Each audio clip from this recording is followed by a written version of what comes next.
Thank you. Let's be seated and pray. In the name of Allah, the need and all that is on it. You alone do we worship, and you alone do we seek help from.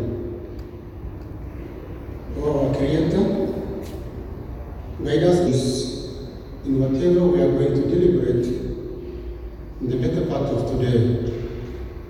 O our Lord, we are at a loss.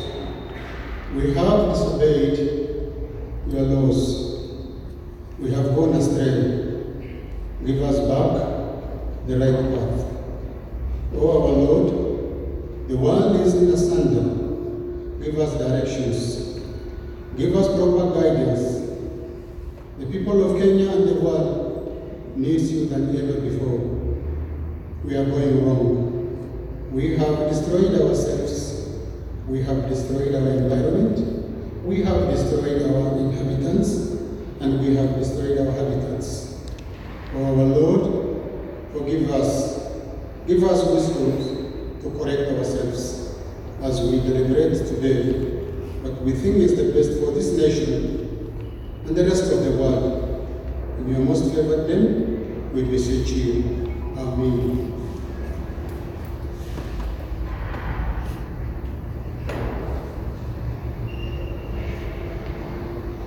Thank you, Sheikh Baku.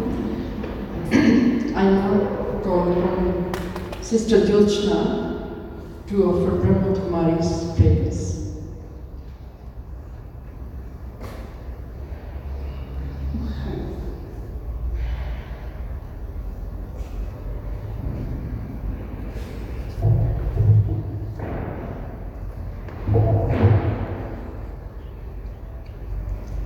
Greetings of peace. We know that everything in nature transmits, have got their unique quality and character, what they transmit in the atmosphere. For example, sun and its light, fire radiates heat, and a flower releases fragrance in the atmosphere. But we human beings, we also transmit our feelings. Sometimes we have little negative feelings, and that is what we'll transmit. It will be helpful to know that our original qualities, positive qualities of peace, love, happiness, power, friendship, and so on. So peace is something which starts from within the self. We talk about the word peace, but right now it's very important to generate that peace in the atmosphere, and I'll take you into that. So focus inward, turn inwards. Let thoughts emerge from the center of the forehead. I am peaceful. The vibrations of peace are flowing out throughout this body, out into this world, out into the city of Nairobi, Kenya, Africa, and the world. When I connect myself with that peace within me, I radiate peace in the atmosphere. From time to time, pause and turn inward and connect with that peace. So wherever I am, within a minute, can create that peace. I am peace. I connect myself with peace. Now I take my journey upward, out into the space. Connect myself with the ocean of peace, the unlimited source of peace, of love, of power, of happiness. I absorb that peace.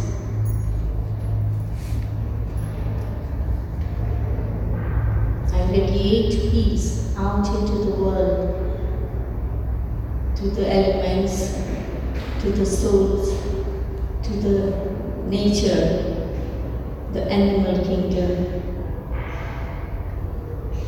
Just by focusing inward,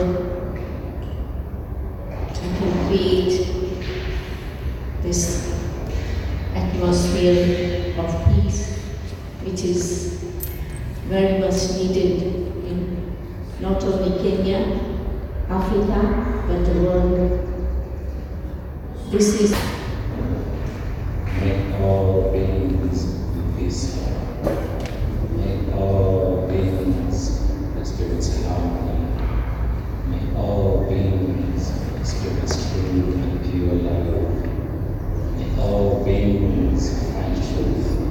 May all beings be liberated. May all beings be liberated.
Thank you very much.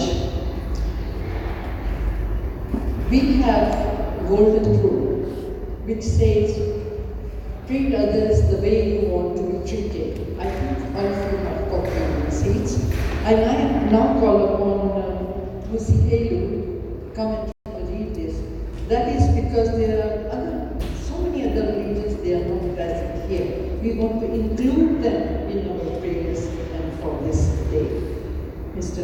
Musi.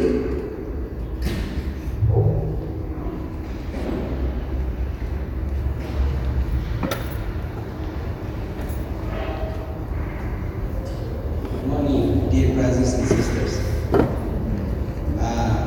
We recite the golden rule from different holy books as we celebrate the International Day of Peace, something that can bring us together in harmony and to be the change we want to see in the world. In Judaism, it says, what's hateful to you, do not do to your neighbor.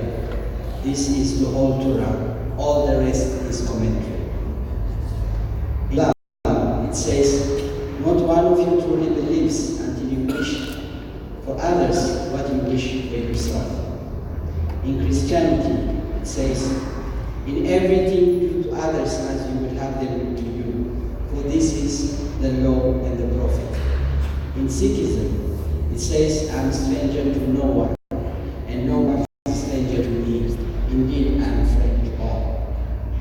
In Unitarianism, it says, we affirm and promote respect for the independent web of all existence of which we are a part.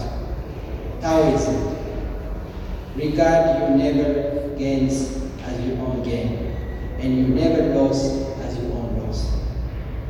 Confucianism, one word will sum up the basis of all good conduct, loving kindness. Do not do to others what you do not want done to yourself. In Zoroastrianism, do not do unto others whatever is injurious to yourself. In native spirituality, we are as much alive as we keep the earth alive. In Jainism, it says, One should treat all creatures in the world as one would like to be treated. In Hinduism, this is the sum of duty. Do not do to others what would cause pain if done to you. Buddhism, it says, treat not others in a way that you yourself would find hurtful. A Baha'i faith, lay not on any soul a load that you would not wish to be laid upon you, and desire not for anyone the things you would not desire for yourself. I would like also to recognize the presence of the representative of the Africa Union Interfaith Dialogue Forum, Professor Kosela, since you are going to make a remark, please join us.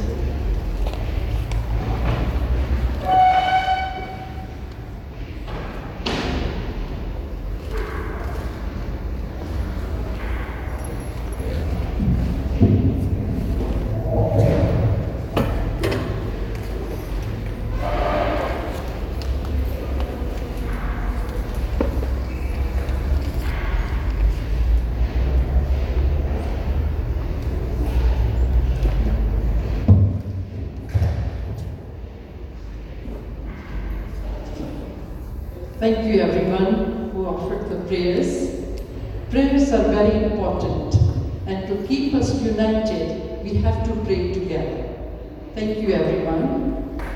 I now invite Mr. Manvinder Singh Jandu, the General Secretary of East African Rambaglia Board, to give you welcome remarks.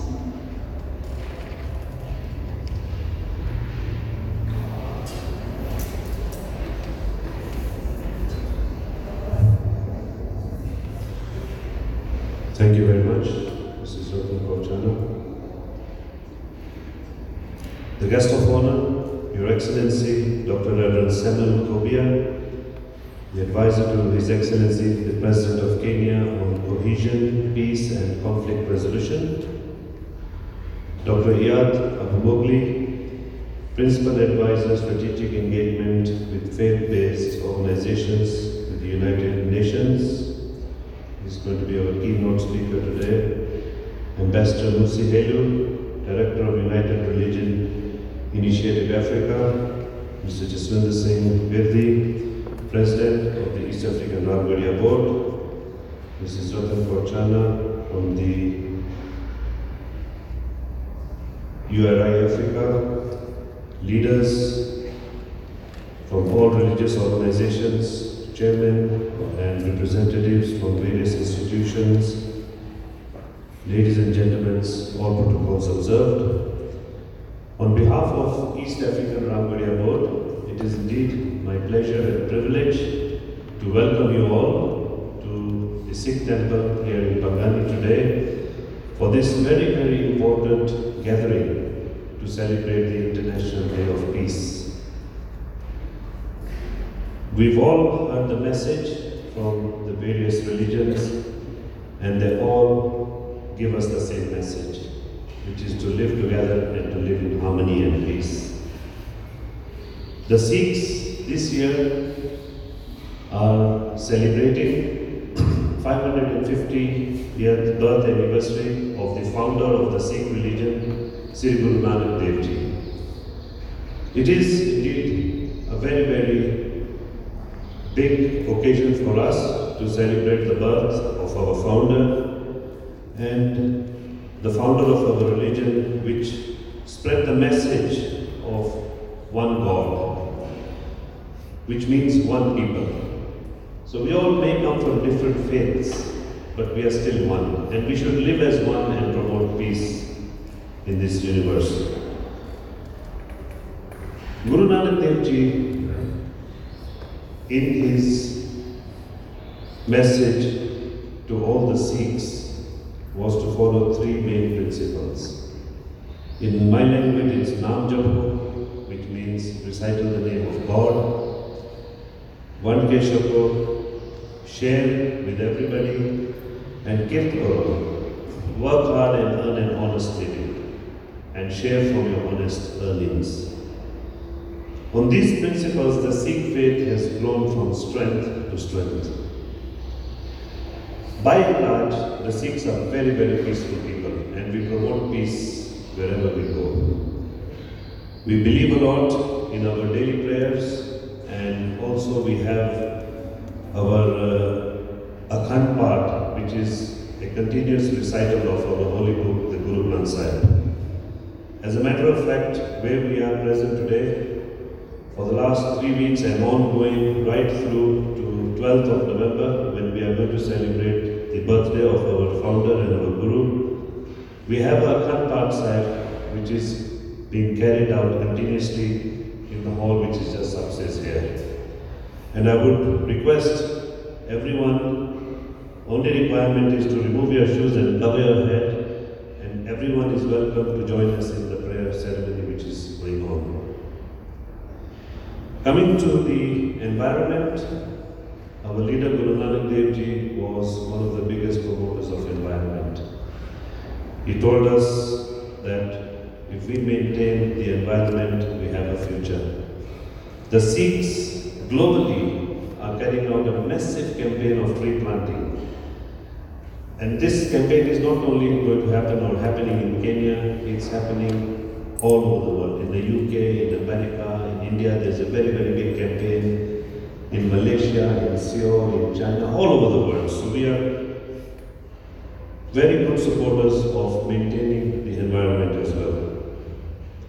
I must say that we are all blessed to be living in a country here in Kenya where we have the freedom of worship. And through this freedom of worship and the United Religious Initiative, I think we should take the advantage and promote peace and stability, not only in Kenya, but all over Africa, and may this message spread globally. It's not my day to make a very long speech, it's just a welcome, and with these few remarks, I'd like to wish you all very successful deliberations today and every successful in all the initiatives. And I will conclude by giving our universal greeting, Vaheguru Ji Ka Khalsa, Vaheguru Ji Ki Fateh.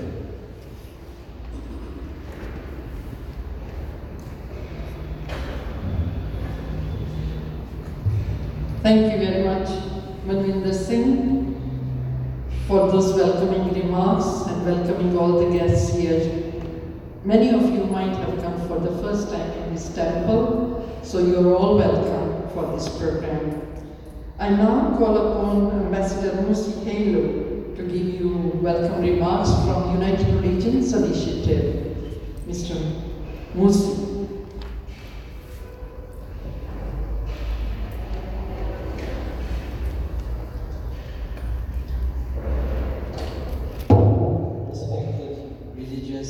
Leaders and faith representative, Your Excellency, Reverend Dr. Sam Kobia, Advisor of the President of Kenya on Cohesion, Peace and Conflict Resolution, respected Dr. Ayat Abu Principal Coordinator, Faith for Earth Initiative, UN Environment, respected participant of the celebration of the International Day of Peace, dear brothers and sisters, good morning and greetings of peace in the name of the Creator of the universe.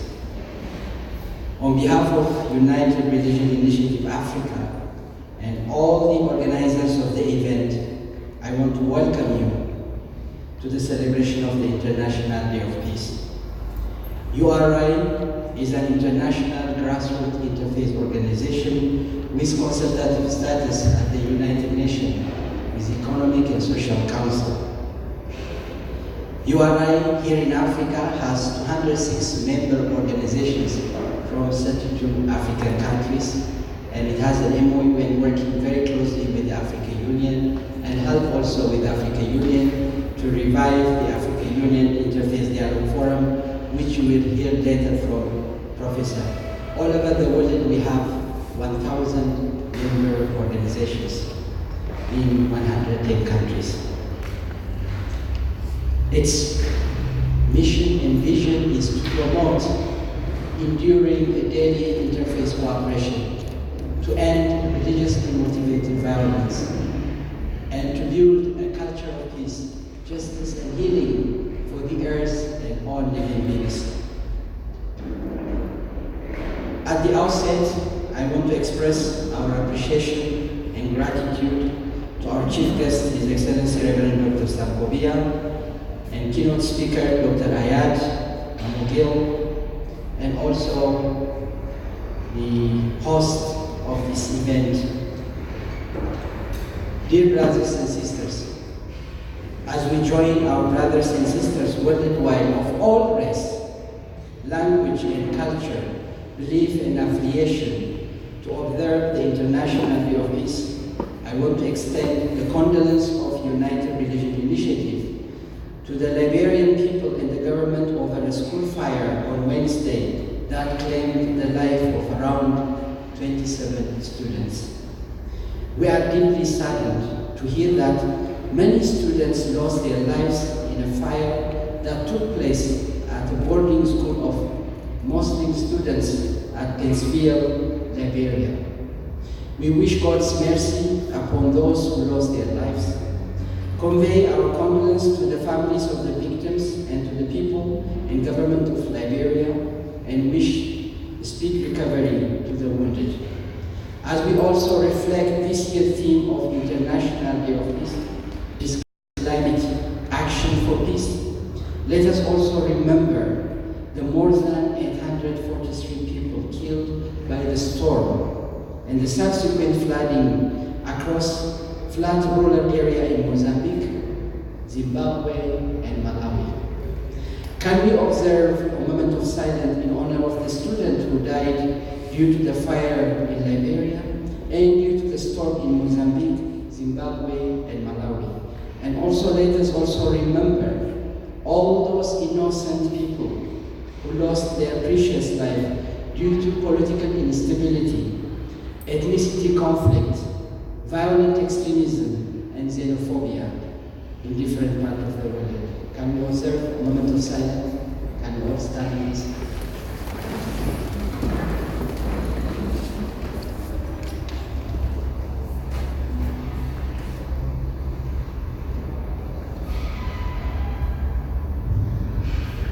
May their soul rest in peace.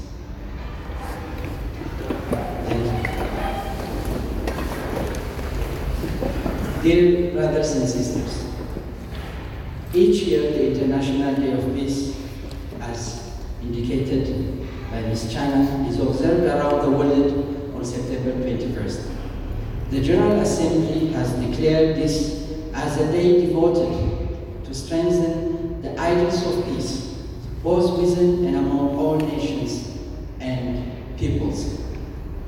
The United Nations member states adopted the 17 Sustainable Development Goals in 2015 because they understood that it would not be possible to build a peaceful world if steps were not taken to achieve economic and social development for all people everywhere and ensure that their rights were protected. Here, we need to call upon member states to uphold the Universal Declaration of Human Rights, to honor the dignity of all without leaving anyone behind, to practice their faith freely. The Sustainable Goals cover a broad range of issues, including poverty, hunger, health, education, climate change, gender equity, water, sanitation, environment, and social justice. IDP in 2019 is a climate action. This year, International Day of Peace theme focused on the importance of combating climate change as a way to protect and promote peace throughout the world. Climate change poses a substantial threat to international peace and security. Natural disaster displaced 3 times as many people as conflict, forcing millions to leave their homes and seek safety elsewhere, like what we witnessed recently in Mozambique and in other parts of Southern Africa region and in the world. On September 23rd, the United Nations will organize a climate action summit with concrete and realistic plans to accelerate action for the implementation of the Paris Agreement. The summit will focus on sectors that create the most emissions and the areas where building resilience could make the biggest differences. It will also provide leaders and partners with the opportunity to demonstrate real climate action and showcase their plan of action. In the lead up to the International Day of Peace, which is today, September 21st, the United Nations called upon all to take action to tackle climate change. Every human is part of the solution. From turning off the lights, to tackling public transport, to take public transport, to organize an awareness-raising campaign in our community, like what we are doing this morning.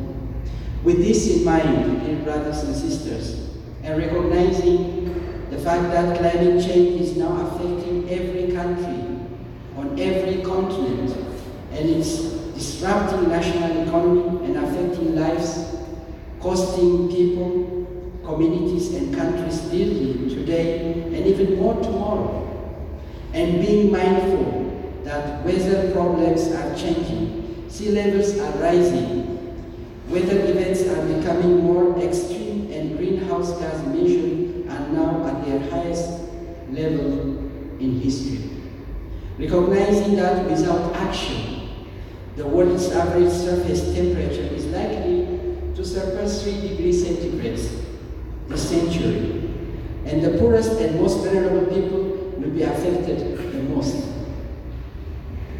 It's with this in mind, United Religion Initiative Africa and the East African Rangara Board, in partnership with Kenyan Interfaith Network on Action for Environment, Mother Earth Network, All Africa Conference of Church, Baha'i International Community, Addis Ababa Office, Unity Earth, Global Peace Foundation, and Africa Media Initiative organized the celebration of this year's International Year of Peace to create awareness and to foster working partnership on the need for active engagement to implement Sustainable Development Goal 13, which is climate action for religious leaders, faith-based and interfaith organizations, and traditional leaders to work with all concerned stakeholders to curb this problem.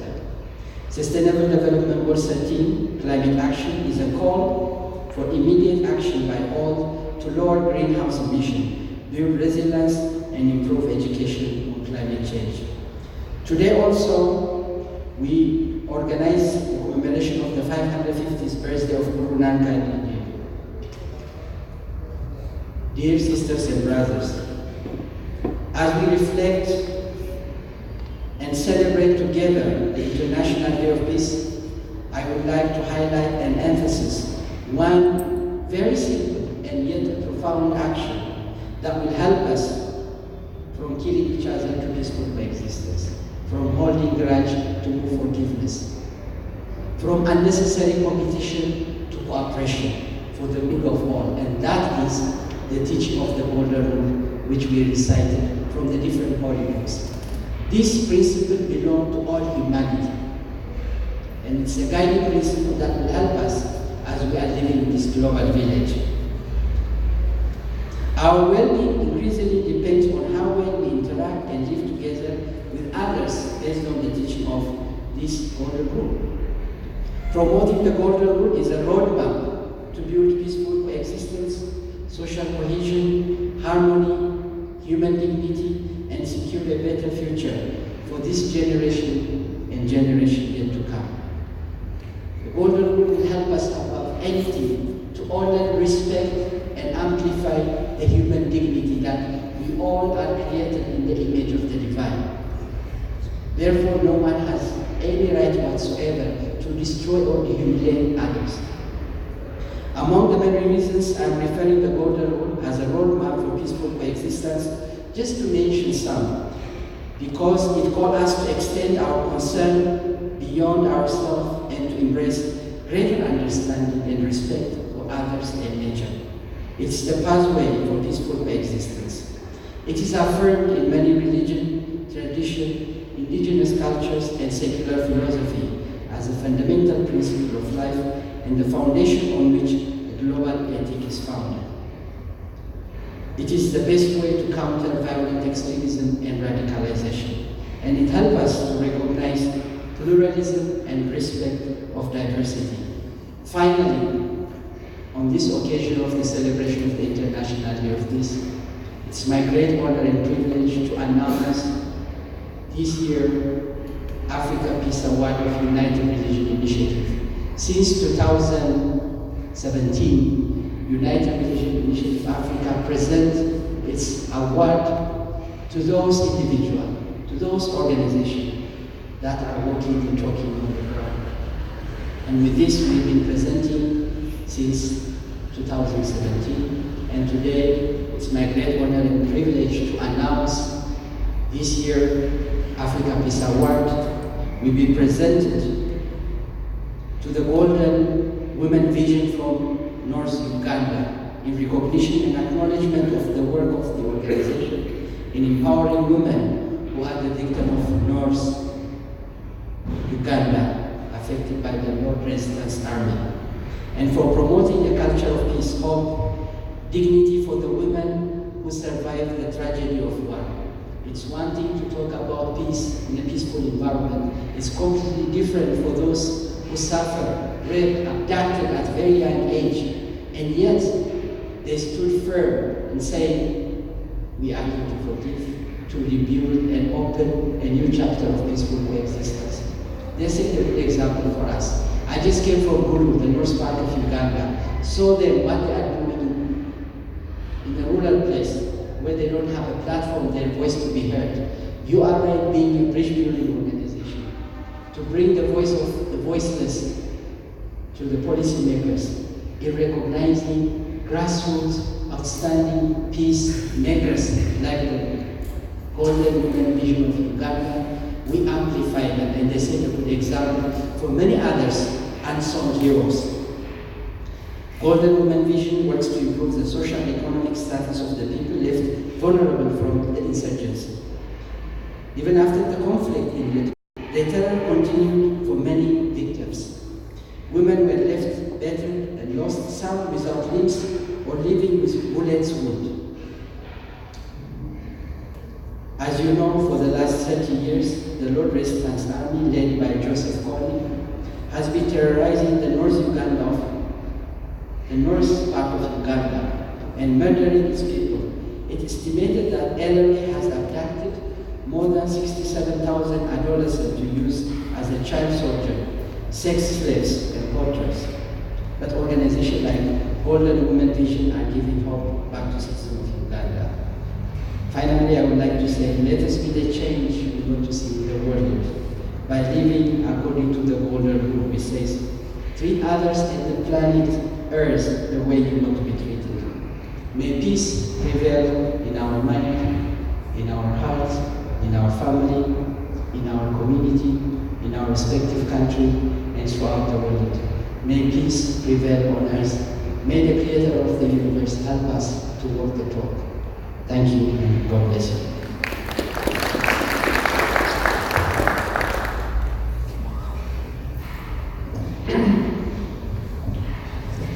Thank you very much, Ambassador Musi.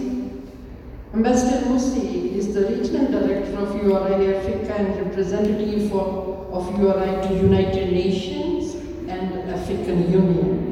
And I welcome him and also thank him. He has traveled from Addis Ababa for this program. Let's give him a round of applause for that. He is a peace lover and peacemaker and a bridge builder, and also partnership director for URI for the globe. Thank you, Musi, for coming to Nairobi for this occasion. This is International Day of Peace, celebrated by United Nations throughout the world. And the UN Secretary General gives message every year on this special day. I now invite Ms. Najat Abdullah, Country Manager of the Global One Kenya, to read his message on this special day. Welcome. Thank you. Good morning, everybody, sisters and brothers, all protocols observed. I'm humbled today to bring you the message of Secretary General of United Nations for 2019 International Day of Peace. He says, peace is at the heart of all our work at the United Nations, and we know peace is much more than a world free of war. It means resilience, stable societies where everyone can enjoy fundamental freedoms and thrive rather than struggle to meet basic needs. Today, peace faces a new danger, the climate emergency, which threatens our security, our livelihoods, and our lives. That is why it is the focus of this year's International Day of Peace, and it is why I am convening a climate action summit. This is a global crisis. Only by working together can we make our only home peaceful, prosperous, and safe for us and future generations. On this International Day of Peace, I urge all of you, take concrete climate action and demand it of your leaders. This is a race we can and must win. His Excellency Antonio Guterres. Thank you.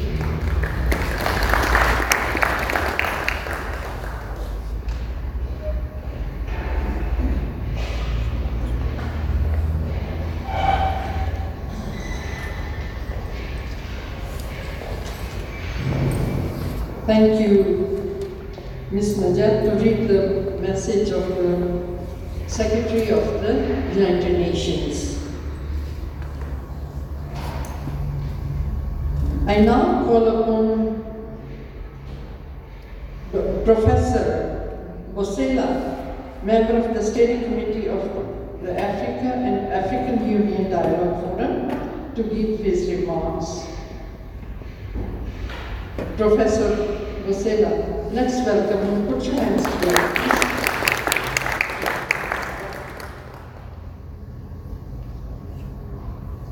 Thank you very much. Excellency, representative of the UN General Secretary, His Excellency Samuel Kobia, Advisor for Peace, Cohesion, and Conflict Resolution to the Head of State of Kenya,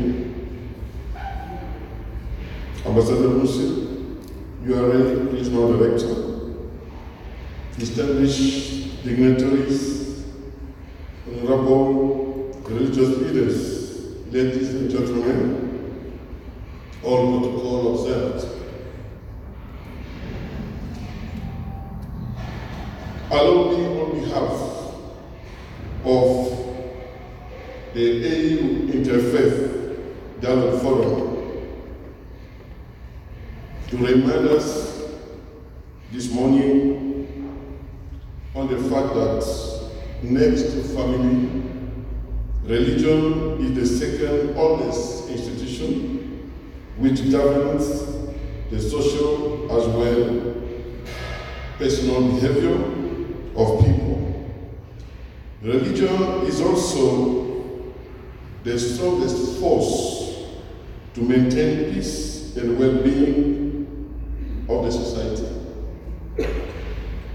Africa is a continent of people with religious and spiritual belief which play a profound role in the construction of the African identity and social interactions. Religions, institutions community of faith, faith-based and interfaith organizations are carrying out critical development and humanitarian relief activities, advocacy work, including in entrenched situation of conflict. With their involvement in local communities and their standing as moral leaders, many faith-based organizations and religious leaders command the respect of local and national authorities in Africa, which can make them valuable peace mediators in the tense environment. There is a growing recognition of the role of faith in providing significant moral, ethical, spiritual, and societal synergy for human development and the resilience in the face of hardship and adversity.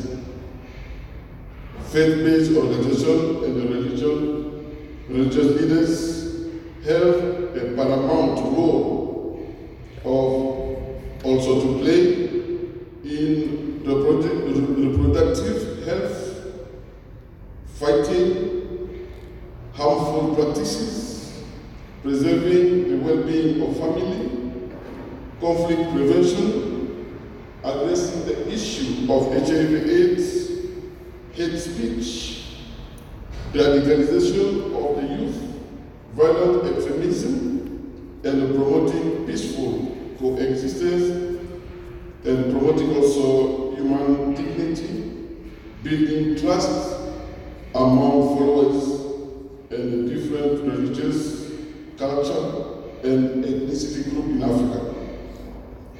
In many parts of Africa, faith-based organizations and religious leaders are influential in both the political and social sphere and have a broad following in society.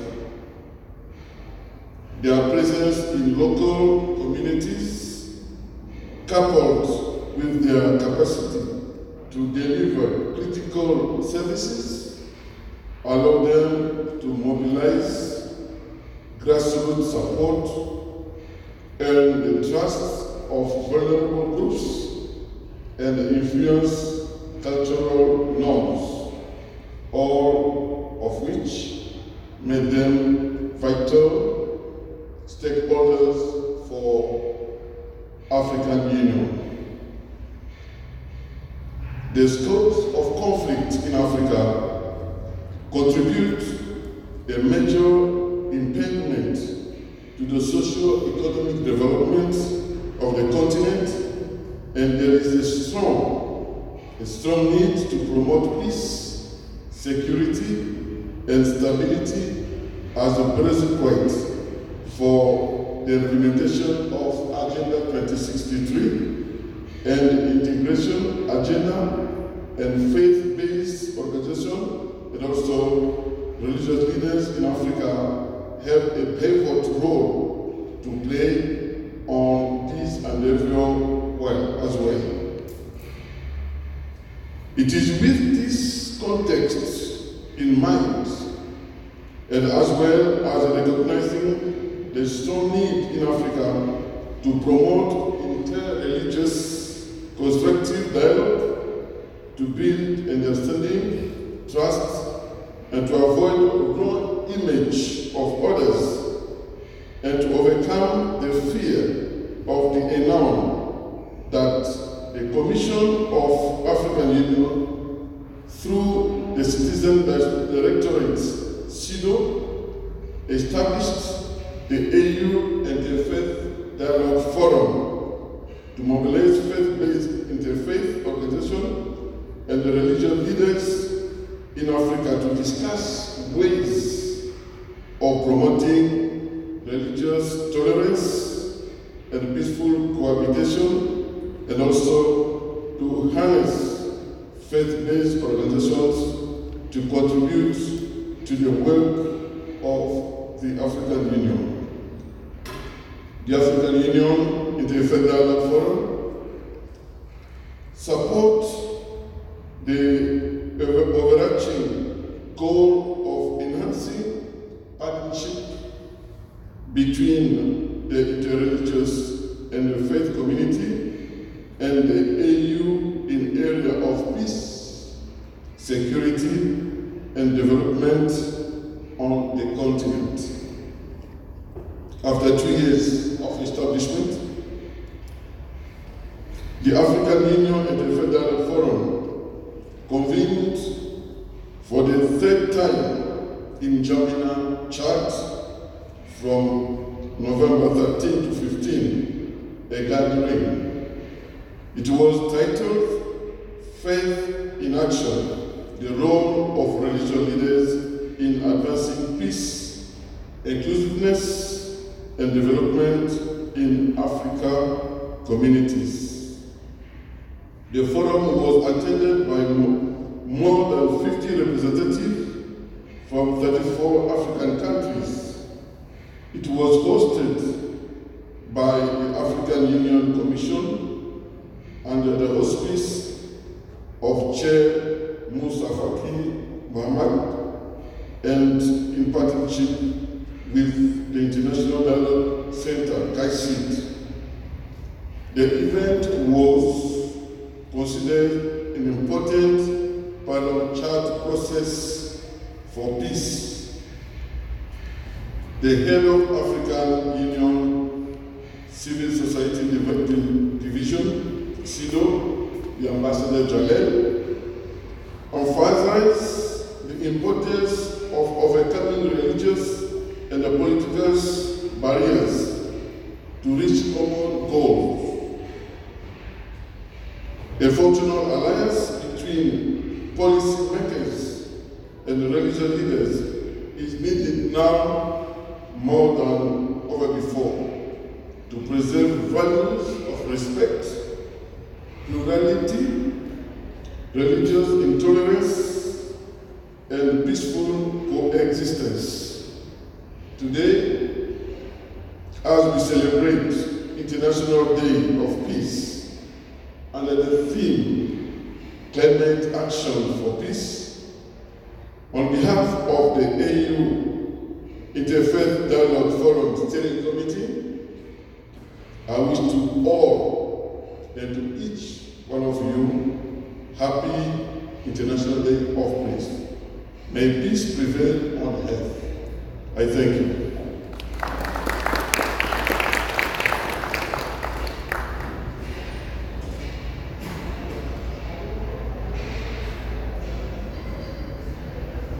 Thank you very much, Reverend Professor Bosela, for that insight of what African Union is doing at the moment. And we welcome their initiatives working on peace, security, and peaceful coexistence, which is very, very important.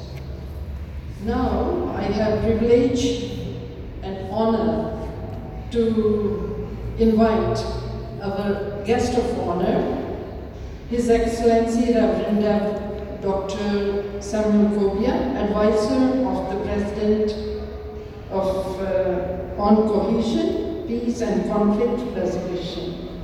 Please welcome him.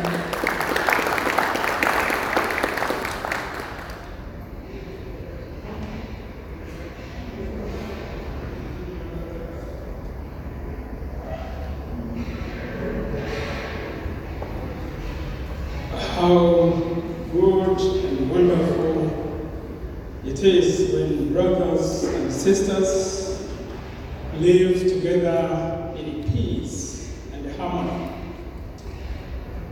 I couldn't avoid but recall those words of Psalm 133 in the Christian Bible when I listened to different prayers, and I looked and beheld how beautiful it is when brothers and sisters can live together in peace. And that is what this congregation today represents. It also represents the beauty and richness of diversity. It's really amazing that here we are in Nairobi, of different races, different ethnic communities, different religions, and we feel like brother and sister to each other. It's wonderful, isn't it? And that's what I felt, and I really hope that this can be extended to the wider community. Because we know, of course, even the peace that we enjoy is fragile and must be safeguarded. Dr. Ian Agmoglia, the Principal Coordinator,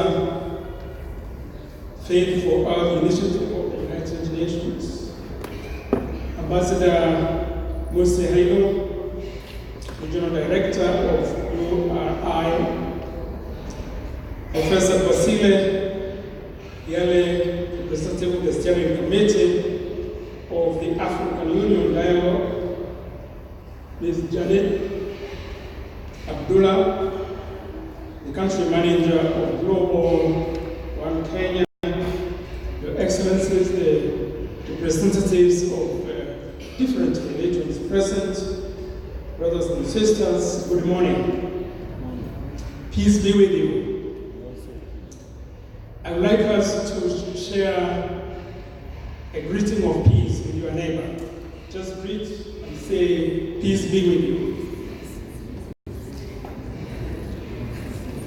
Because I have not seen us greeting each other like that, and since I cannot reach everyone, you greet each other in that way, even on my behalf.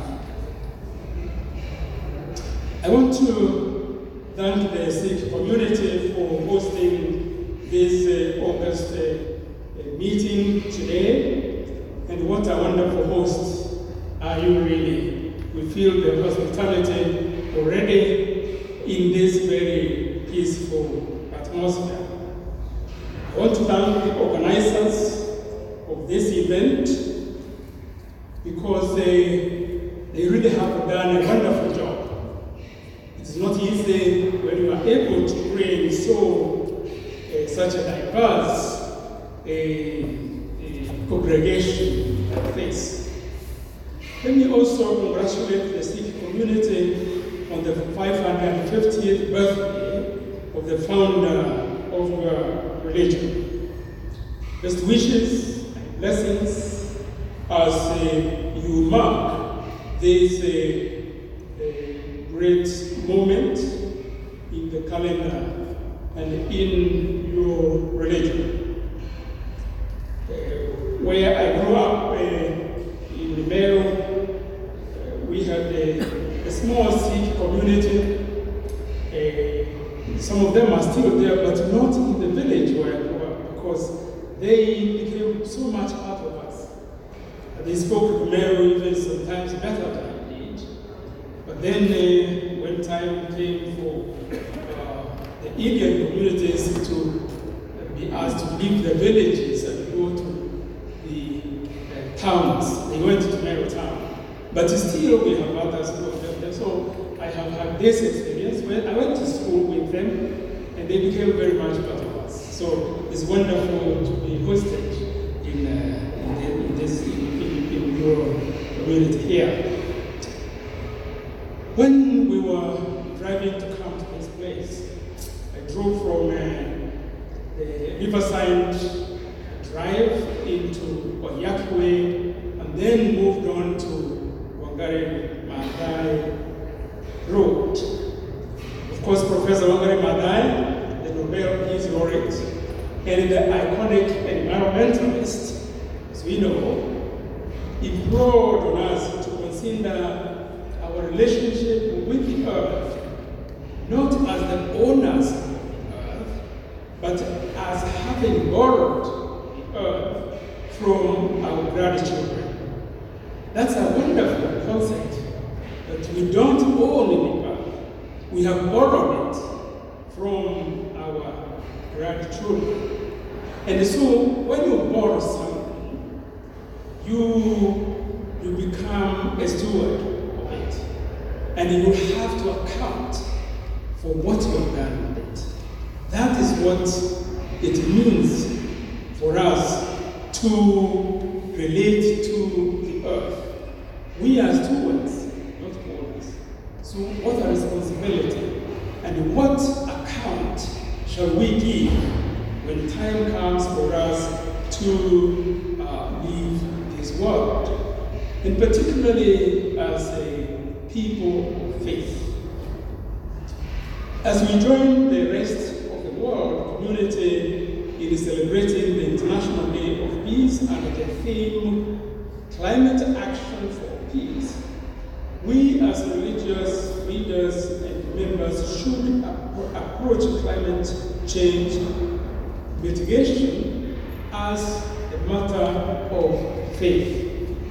And that makes a huge difference between the way we get involved in mitigation of the consequences of climate change compared to those who are secular and do not have faith. If we treat this as a matter of faith, then our actions will be informed by our religious beliefs, and our commitment will be deeper, and our resolve more compelling. In the last 50 years, we have come a long way in our understanding of development, growth, sustainability, peace, justice, and the ecosystem. In the mid-1970s, sustainable development arose as a catchphrase in the debate on economic progress. The Christian Social, the World Council of Churches, the organization for which I worked for 22 years, passed for the press for the goal of just and sustainable communities as a grassroots approach, with an emphasis less on development in quotation marks through industrialization and trade than equality, participation, accountability, and sufficiency. Among scientists, questions were raised concerning the livelihood of sustainable growth within an ecology already suffering from the effects of pollution and the overconsumption of the Earth's resources. The views advanced by some of you who might remember in the book written by the Club of Rome called Limits to Growth, we talk about the consequences of global warming and climate change. That concept itself began to gain even greater currency. In the field of theology, each ecological question led to a new linkage between concerns for humanity and for the creation in its totality. Some church members organized networks for eco-justice, wending religious activities on behalf of the poor and the planet.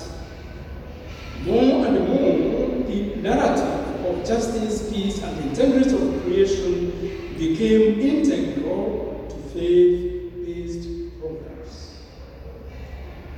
The strongest motivation for interdisciplinary coordination today among religious activists, as well as between religious and secular forces, has been our deepening understanding of climate change and its potential consequences.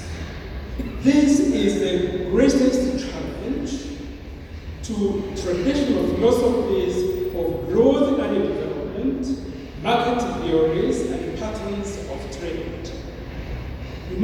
will pay dearly if we fail to adapt the concept of sustainability to the threats posed by climate change.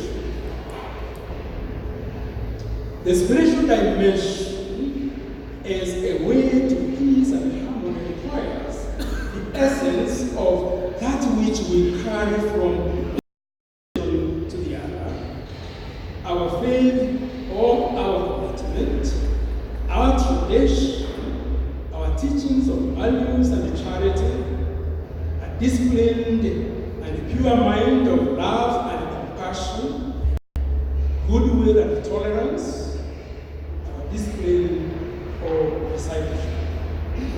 Although spirituality is difficult to define, it is nevertheless needed to protect our struggle for social justice from disillusionment. It is also needed to nourish and undergird our commitment to healing of a broken and divided world. Spirituality also is needed to liberate a creation suffering under the burden of climate change and global warming. Climate change also reminds us of a question that is no longer purely religious. Who sustains whom? Theologians will speak of God and the mechanisms intrinsic to God's creation. But even the secular observer, confronted by rapid climate change, comes to realize that it is nature that has sustained humanity. Quite apart from any of our attempts to orchestrate long-term sustainability. Brothers and sisters, can we together find a just human future consistent with the blessings of nature and the integrity of all creation? In my view, yes we can, and we should, for our own sake and that of posterity. I thank you for listening.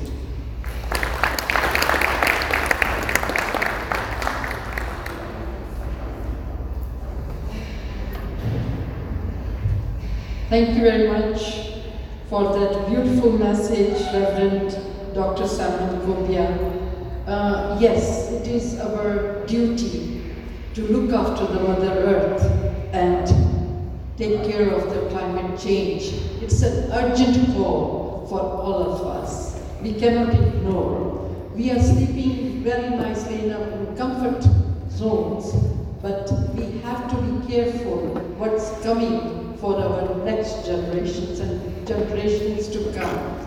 So this is a collective responsibility for all of us to take care. Thank you very much once again, Reverend Gombe, for your remarks. I now call upon Dr. Ayar Abu Mokli, Principal Coordinator, Faith for Earth Initiative, UN Environment. Please welcome.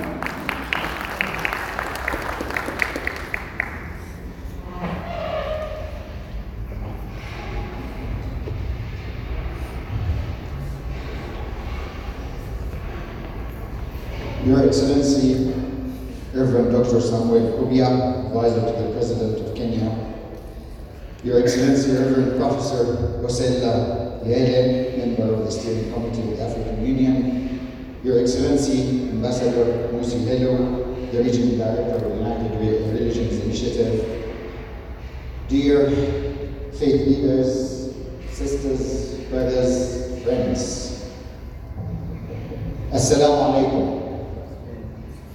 Peace be upon you. Akaman Chanto. Amani Wushu Yako. I hope I pronounced everything correctly. I greet you with the most noble greeting of to all times. I greet you in the name of peace, love, and compassion.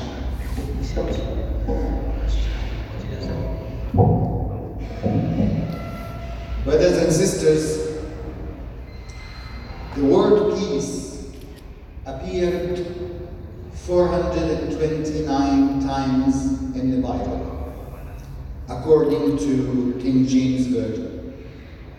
While in Matthew chapter 5 verse 9 says, "Blessed are the peacemakers, for they shall be called sons of God." In Islam, one of God's names, according to the Quran, is Al-Salam, which means literally peace.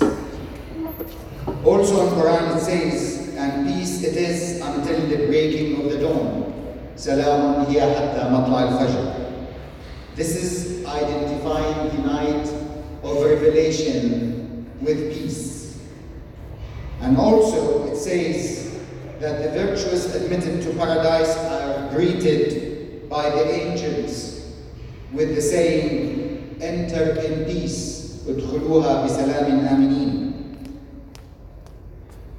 This is identifying the day of revelation and the day of judgment, so the starting and the ending with peace. In Hinduism, peace and non-violence are the virtues broadly accepted in the ancient texts and practices. In Sanskrit, the term Shanti is used for peace.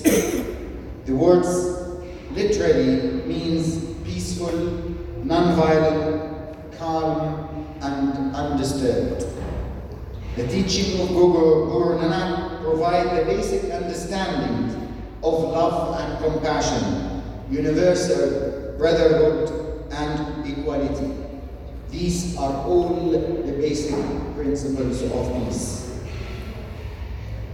Brothers and sisters, we are meeting today to celebrate the International Day for Peace with the climate action as the main theme. And peace and environment are cross-cutting issues that are intrinsic to sustainable development.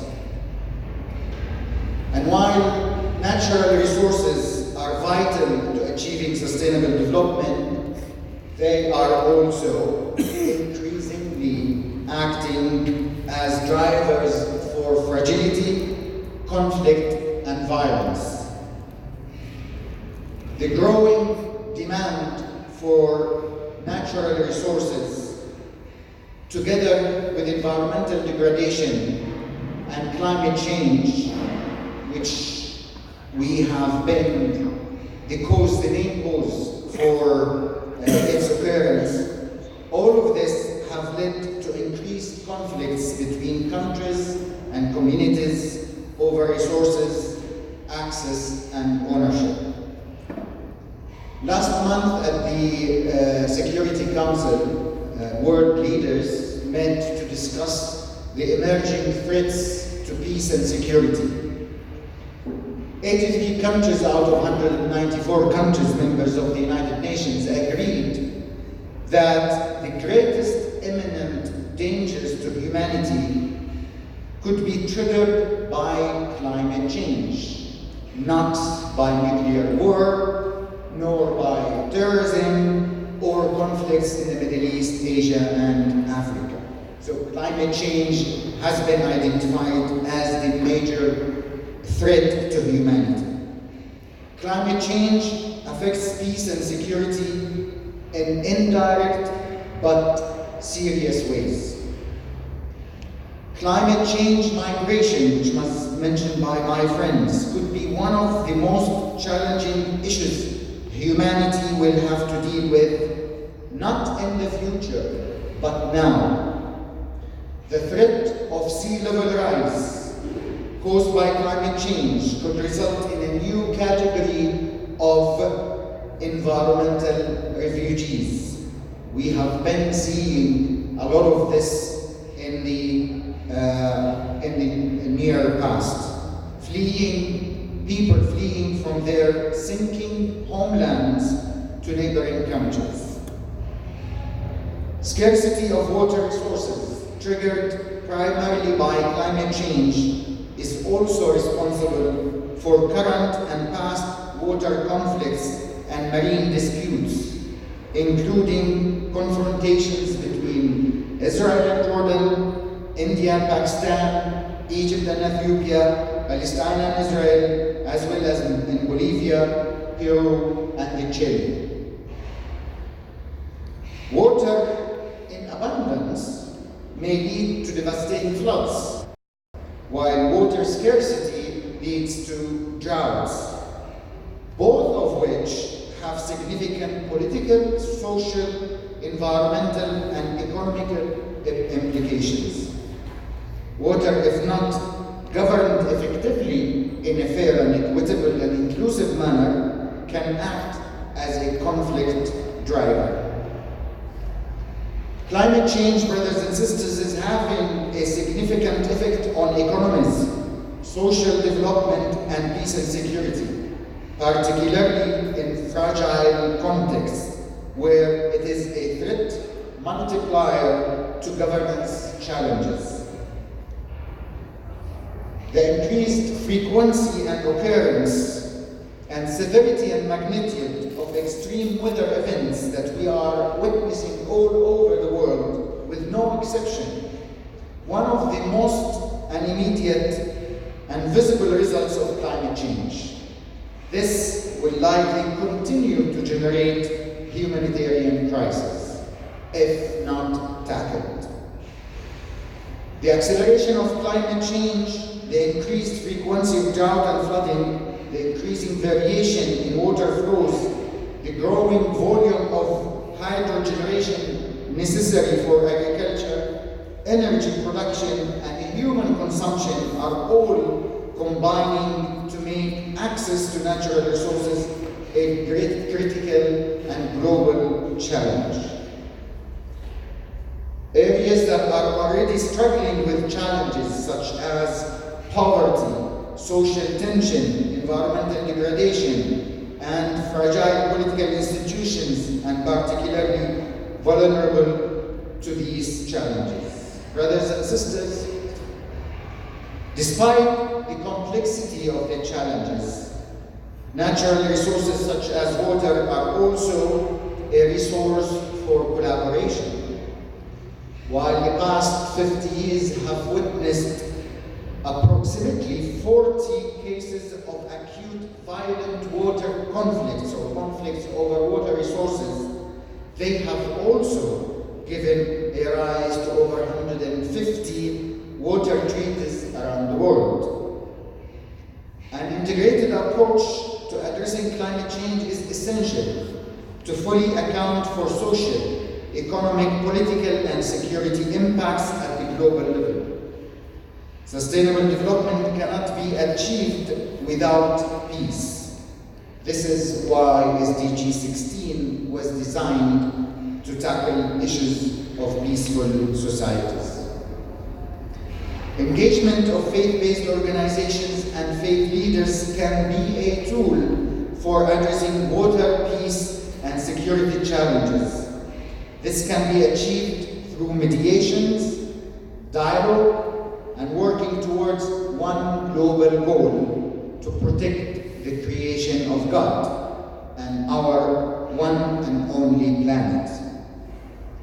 The former UN Secretary General, Mr. Ban Ki-moon, said, "Protecting our environment is an urgent moral imperative and a sacred duty for all people of faith and people of conscience." Building more effective environmental governance and policy can reduce conflict and ensure peaceful societies from local to global levels. Preventing conflicts over natural resources is a critical peace and security challenges in our societies. Today, more than 80% of people in the world are associated with an estimated 4,300 religious and spiritual communities. However, many people in the world, in the north as in the South, still lack access to even basic goods and services because of their religion, gender, origin, skin color, and so on. In this sense, the values of peace and tolerance are at the top concern for providing equal opportunities for sustainable livelihoods. Peaceful societies mean that everybody should have the right to access the same goods and services. For example, according to the Islamic law, the basic elements of nature, food, land, water, fire, forest, and light, belong to all living things, not just human beings. The human dignity and the shared humanity of all races are foundational to peace. The concepts of redemption and forgiveness in faith support significant post-conflict reconciliation efforts and providing resources to benefit society's resilience, as His Excellency the Secretary General mentioned in his address. Interfaith efforts can help to resolve or to avoid disputes in the most conflict regions in the world, as well as to improve the conditions of millions in civil rights strife.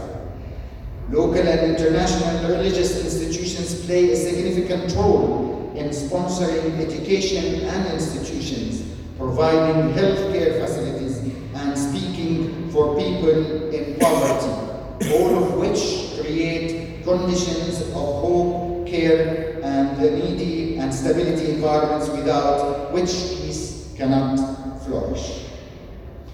Mobilizing partnerships is an essential means for the implementation of the 2030 Agenda on Sustainable Development. The action can only be achieved by engaging and partnering with stakeholders from all walks of life, building on cultural diversity as the fourth dimension of sustainable development. We at the United Nations Environment Programme, we have launched the Faith for Earth initiative, which is contributing to ensuring that the sound stewardship of natural resources is a fundamental human value and responsibility. Faith-based leaders are well-respected individuals with close community affiliations. Their legitimacy, your legitimacy, is built on their important status and their impartiality to the process. They are fair individuals and their reputation is trustworthy. They have the knowledge, the understanding of the community, and the cultural and interpersonal dynamics that help reach and enforce resolutions. Faith for Earth initiative is working on establishing a high-level global interfaith coalition to facilitate dialogue and collaboration on natural resources management, encouraging initiatives or innovative approaches to finding long-lasting resolutions. And I hope, Your Excellency, Professor Bosella, that the interfaith dialogue at the AU will certainly take environment as a key pillar and integrated into the work of the African Union. We have been working as well with the European Union, and I have been to Brussels and been working with the EU to establish or to develop a strategy on environment and religions. I am doing the same next week or the week after with the Council of Islamic Ministers to be held in Rabat. So the international organizations or intergovernmental organizations are recognizing the intrinsic relationship between religions and the care for recreation or the stewardship of Earth. Finally, it is crucial in any dialogue to include all stakeholders, particularly the groups that are marginalized, such as indigenous people, women, and youth. Thank you very much for your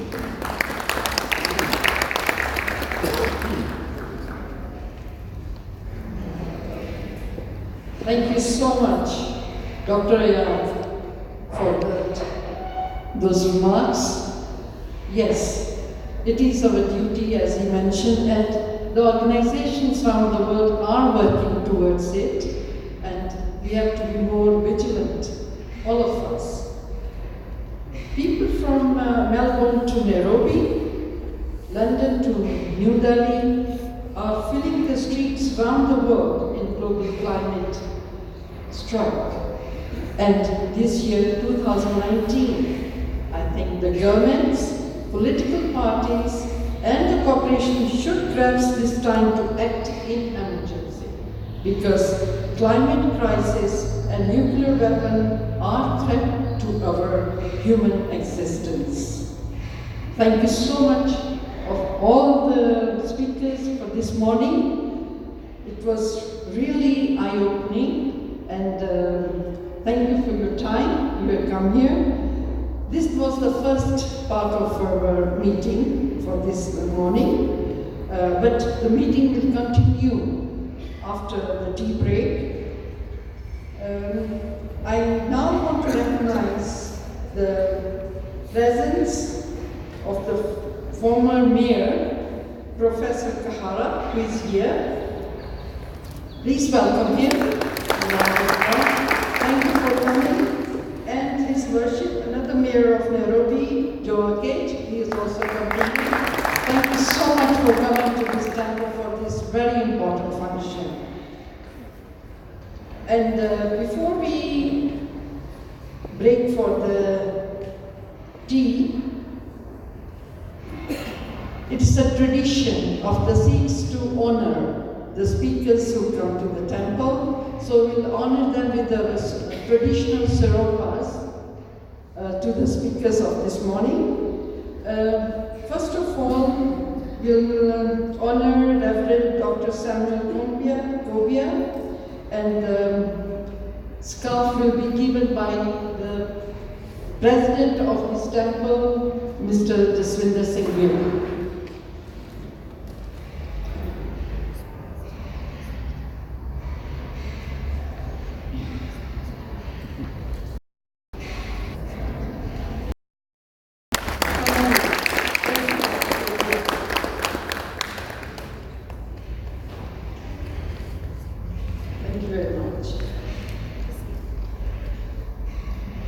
Dr. Ayad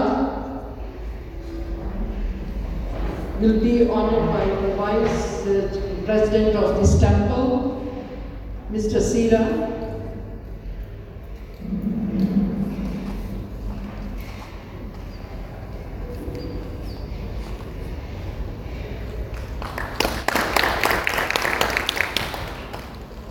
Thank you very much.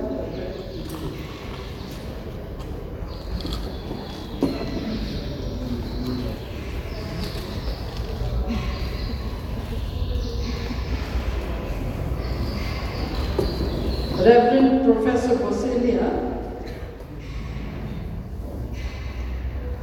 will be honored by the immediate chairperson and the chairperson of the celebration committee, Mr. Kenny.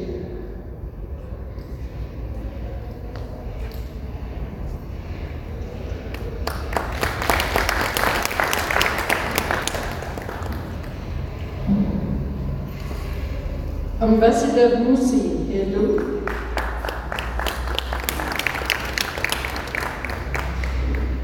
will be honored by Mr. the trustee Gurbaksh Singh.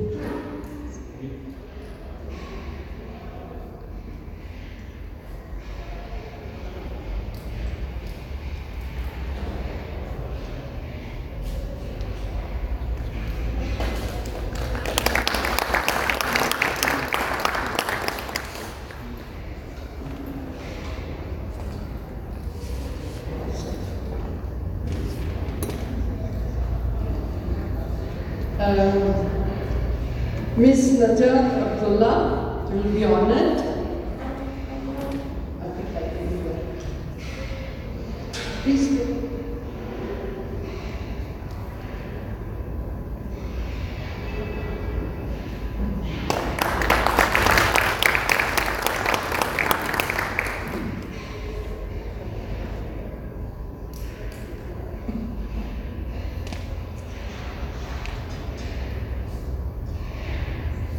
You might think Mr. Jabal is on the table, but we'll honor him after he has spoken. That is the tradition. Well, we'll break for a cup of tea. First, we'll have a photograph. Shall we have it here? Outside? Okay, we'll have a photograph, group photograph. Maybe one we can have here. As we are sitting, others can come and stand behind. And then we'll go outside. Is that okay? And we'll plant a tree outside, and then we have a cup of tea and come back. The program is still halfway, so please don't go away. Have a cup of tea, be refreshed, and come back within half an hour. We'll really appreciate it.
Yes, sir.